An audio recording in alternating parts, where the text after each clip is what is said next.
दोस्तों, इस वीडियो में हम बात करने वाले हैं जमुना ऑटो इंडस्ट्रीज़ के बारे में।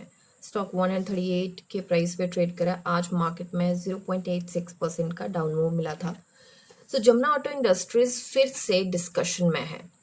कमर्शियल व्हीकल सेक्टर में डिमांड इम्प्रूव हो रही है इसकी, लेकिन क्या ये स्टॉक अब अगले लेग अप के लिए तैयार है, मतलब अगली रैली के लिए तैयार है या नहीं है? एंट्री बनानी चाहिए शॉर्ट टर्म, लॉन्ग टर्म नहीं, और किन चीज़ों का ध्यान रखना चाहिए अगर एंट्री यहाँ पे बनती है, तो इसमें थोड़ा सा डिटेल में समझेंगे।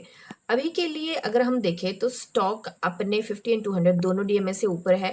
पी रेशो जो है हमारा मीडियन से छोटू सा नीचे ट्रेड कर रहा है, जो कि एक पॉजिटिव पॉइंट है हमारे पास। अभी के लिए रिजल्ट की कोई न्यूज़ नहीं है, तो इसके हम चलते हैं बीएससी पे।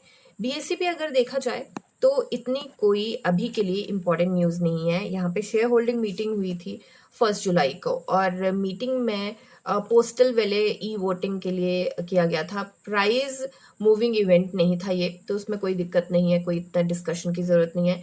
29 मई को यहाँ पे फाइनेंशियल ईयर 2026 के एनुअल रिजल्ट और इन्वेस्टर प्रेजेंटेशन निकाली थी, एंड मैनेजमेंट में कमर्शियल व्हीकल्स और रिप्लेसमेंट डिमांड पर थोड़ा सा वहाँ पे कॉन्फिडेंस दिखाया था, जो कि बहुत अच्छी बात है।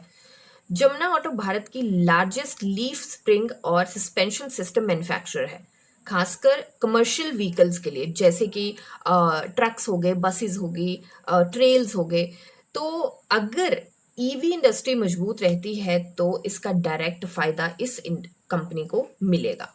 अब यहाँ पे जो एक पॉइंट और है जो ध्यान में रखने वाला है, कंपनी आफ्टर मार्केट बिजनेस में लगातार अपनी जो पोजीशन है वो स्ट्रॉन्ग कर रही है, जिससे ओईएम डिमांड कमज़ोर हो रही है थोड़ा सा, और अर्निंग्स को सपोर्ट तो ज़रूर मिलेगा, बट फिर भी थोड़ा सा ये कंसर्न ज़रूर है कि ओईएम डिमांड कमज़ोर होने पे अर्निंग को थोड़ा सा हो सकता है। अब पॉइंट एक और आता है कि लो डेट है, ठीक है, डिविडेंड हिस्ट्री और मार्केट पोजीशन जो है इसकी काफ़ी स्ट्रांग है, तो वो भी एक काफ़ी अच्छा पॉइंट इसकी ग्रोथ स्टोरी में इंक्लूड हो जाता है। अब यहाँ पे चलते हैं हम इसके चार्ट पे, एंड यहाँ पे एंट्री एग्जिट सारा कुछ देखेंगे। अब ये स्टॉक जो है वो आईसीआईसी डायरेक्ट का रेकमेंडेड स्टॉक है, एंड यहाँ पे वो 7 से 8% के बीच का टारगेट लेके चले हैं। 148 का वो प्राइस लेके चले हैं। मेरी एनालिसिस के अकॉर्डिंग वो प्राइस जो है हमारा 149 150 के आसपास आता है, और वो क्यों आता है उसको डिस्कस करेंगे। सबसे पहले तो यहाँ पे अगर देखें हम थोड़ा सा, यहाँ पे स्टॉक थोड़ा सा, यहाँ पे स्विंग के मौके इसने जरूर दिए हैं। ये ऊपर गया है, नीचे गया है, ऊपर, फिर यहाँ से नीचे थोड़ा सा फ्लक्चुएशन रही है। साइडवेज भी बोल सकते हैं इसको कि ये गया है स्टॉक, बट स्विंग के मौके देने के साथ साथ गया है। तो साइडवेज का एक चैनल बनाता हुआ नजर आया है, तो इस चैनल को हम एक बार बना लेते हैं। और ये चैनल जो है हमारा काफी पुराना बनता हुआ नजर आ रहा है, तो लेट जस्ट सी ये चैनल हमारा कब से बन रहा था, और जस्ट सेकेंड। और इस चैनल में हमें क्या देखने को मिला है अभी के लिए अगर देखें तो ये हमारा जो ब्लू चैनल बन रहा है, और ये इससे भी पीछे से बनता हुआ नजर आ रहा है। अगर आप इस एरिया को देखेंगे तो यहाँ से ये चैनल बनता हुआ नजर आ रहा है, तो मतलब ये साइडवेज काफी टाइम से फंसा है, और साइडवेज का यहाँ से निकल तो चुका है। ये जो हमारा ब्लू चैनल है उसको ब्रेक करके निकल चुका है। रेजिस्टेंस वन का इसने हिकअप लिया है, वहां से रेजिस्टेंस मिली है, बट अभी भी हमें कंफर्मेशन नहीं मिली है कि यहाँ से निकलेगा कि नहीं। अब बात आती है short term and long term entry की। लॉन्ग टर्म में अगर ईवी एंड बाकी सारी चीजों को देखें तो ईवी का फ्यूचर अभी है। अभी मुझे लगता है कि आने वाले टाइम में ईवी और ज्यादा स्ट्रांग होने वाली है, तो कंपनी को डायरेक्ट फायदा मिलेगा, राइट।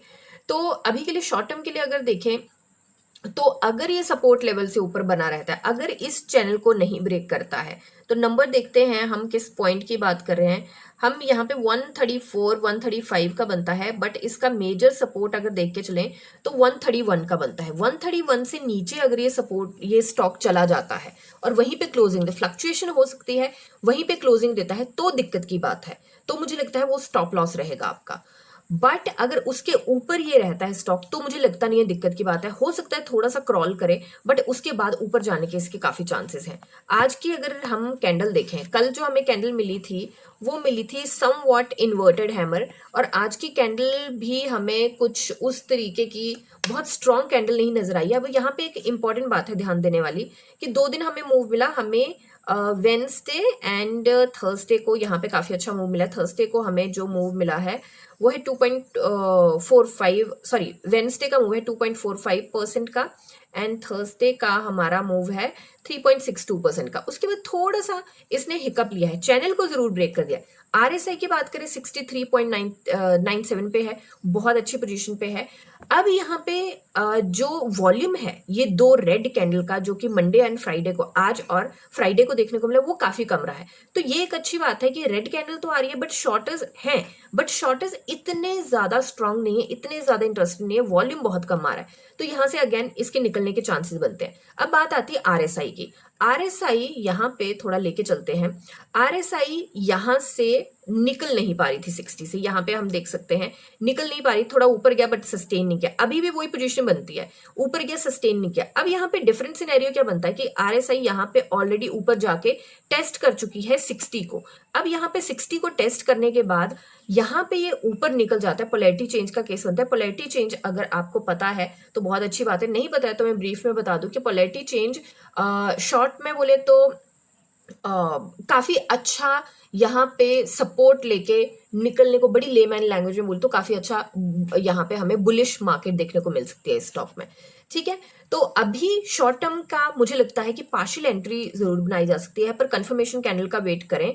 एंड कंफर्मेशन कैंडल हमारी रेजिस्टेंस 1 जो ब्रेक करेगा, 140 जैसे ही ब्रेक करके निकलेगा तो हमें कंफर्मेशन मिल जाएगी वहां से। टारगेट में लेके चली हूँ 150 के आसपास के, जो कि रेजिस्टेंस 2 के आसपास होते हैं, फ्लक्चुएशन में हो सकता है, और वो 7 से 8 और 9% के बीच के हैं। तो ये टारगेट है, और ये टारगेट कब के हैं, ये टारगेट है 1 वीक के अंदर अंदर के। अब ये आईसीआईसी रिकमेंडेड है, अब ये होता है नहीं होता है, कोई ऐसी न्यूज ना आ जाए, बट अभी के लिए जो मेरे पास डेटा अवेलेबल है उसके अकॉर्डिंग तो लगता है कि ये है। वॉल्यूम की कंफर्मेशन एंड कैंडलस्टिक पैटर्न जो भी बनता है उसकी कंफर्मेशन लेना बहुत जरूरी है। अब लॉन्ग टर्म की बात करें तो 3 चीजें ध्यान रखने वाली हैं यहाँ पे। कमर्शियल व्हीकल सेल्स क्या रहती हैं, रिप्लेसमेंट डिमांड क्या रहती है, एंड मार्जिन इंप्रूव होते हैं नहीं होते हैं। ठीक है, सो जमुना ऑटो एक क्वालिटी ऑटो कंपनी है, लेकिन आगे की डायरेक्शन लार्जली इसका कमर्शियल व्हीकल साइकिल और एग्जीक्यूशन पर डिपेंड करेगी।